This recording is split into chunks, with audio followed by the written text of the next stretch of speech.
আসসালামু আলাইকুম বন্ধুরা, কেমন আছে সবাই? আশা করছি সবাই ভালো আছে, সবার দয় আলহামদুলিল্লাহ আমরা খুব ভালো আছি। তো আজকে এই যে আমরা সবাই মিলে একটু ঘুরতে বেরিয়েছি। তো আমরা কোথায় ঘুরতে যাব সেটা জানতে হলে অবশ্যই পুরো ভিডিওটা দেখতে হবে।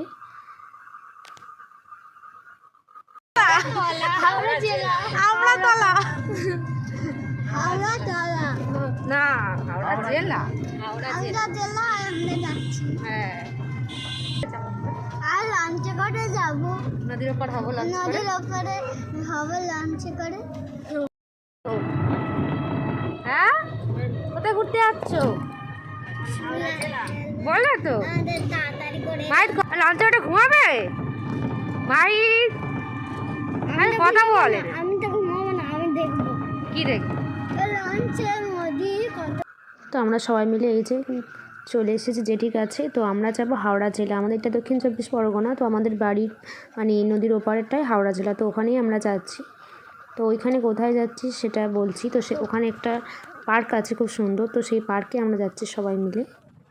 তো এই যে সবাই মিলে দিদি, আমি, বোন, ভাইপো, বোনাই সবাই মিলে যাচ্ছি।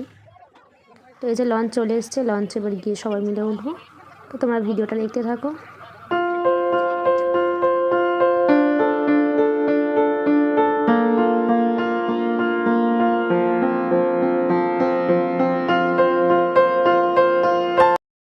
তো এখান থেকে নদীটা খুব সুন্দর লাগছে লঞ্চ থেকে। তো আমি ওখানে একটু ভিডিও করলাম। তারপর এখানে এই যে আমলকি এসেছিলো, তো আমি কিনেছিলাম। কিনে ওই যে দিদির মেয়েকে বললাম যে নে খাবি যদি, তো একটু নিল। তারপর আমরা সবাই মিলে একটু আমলকি খেলাম। খেতে খেতে এই যে দেখতে পাচ্ছ, এই যে আমরা ওই দিক থেকে মানে ওই দিকের ঘাট পেরিয়ে চলে আসছি এইদিকে। তো কত সুন্দর লাগছে দূর থেকে নদীটা, খুবই ভালো লাগছে। তো আমার মতো কে কে নদীতে এরকম নৌকা চড়তে বা লঞ্চ চড়তে ভালোবাসো অবশ্যই কমেন্ট করে জানাবে। আমার তো খুবই ভালো লাগে। আর তখন তো আমরা নৌকা চড়তাম, এখন তো নৌকা সেরকম নেই, সেই জন্য এই যে লঞ্চ হয়ে গিয়েছে, লঞ্চেই যাচ্ছি। তো নৌকায় গেলে আরও বেশি ভালো লাগে। তো কে কে নদীর ওপারে এরকম গিয়েছো হাওড়া জেলায় অবশ্যই আমাকে কমেন্ট করে জানাবে। আর ওখানে একটা পার্ক আছে, পার্কটা পরের ভিডিওটা অবশ্যই দেখাবো।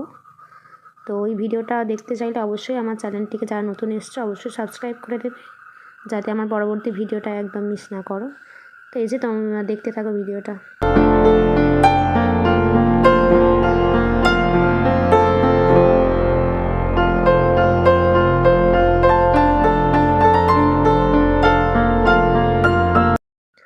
তো আমরা বাড়ি থেকে বেরিয়েছিলাম ওই 3টের দিকে, আর এখানে লঞ্চ ছিল 4টের সময়।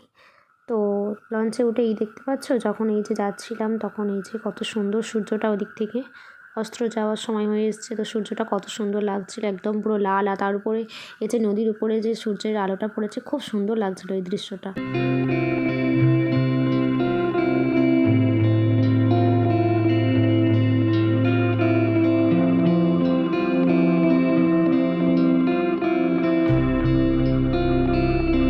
তারপর এই যে এখানে লঞ্চটা একটু দাঁড়ালো, লঞ্চটা দাঁড়ালো বলতে এইখানে কয়েকজন যাত্রী আছে যারা এদিকে নামবে, সেজন্য ওইখানে নামিয়ে দিল।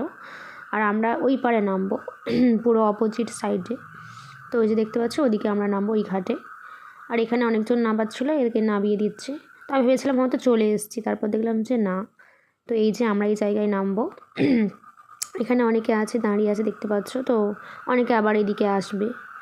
তো মানে রাস্তাঘাট মানেই তো সব জায়গায় মানে যাত্রী যাওয়া আসা লেগেই আছে। তো যাই হোক, তারপরে এই যে আমরা চলে এসেছি।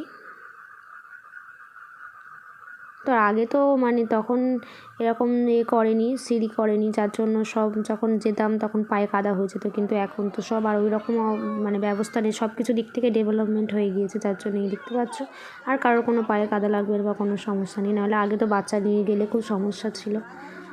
তো এখন অনায়াসেই সবাই যেতে পারে, কোনো সমস্যা নেই। তো অনেকজন ছিল, আমরা লঞ্চে উঠেছিলাম, প্রায় লঞ্চ পুরো ভর্তি, অনেক যাত্রী ছিল। তো এই যে সবাই ধীরে ধীরে নেমে যাচ্ছে, আমরাও চলে এসেছি। তো পুরো এখানে নামিয়ে দেবে সবাইকে।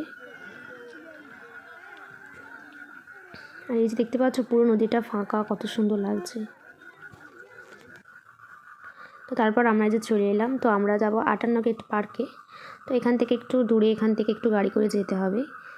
তো ভিডিওটা পার্কের ভিডিওটা তোমাদের পরে একটা অন্য ভিডিও দেখিয়ে দেবো কালকে। তো আজকে ভিডিওটা তোমাদের যদি একটু ভালো লেগে থাকে তাহলে অবশ্যই চ্যানেলটিকে সাবস্ক্রাইব করবেন এবং একটা লাইক করবেন। দেখা হচ্ছে পরের ভিডিও, ততক্ষণ ভালো থাকবেন। আল্লাহ হাফিজ।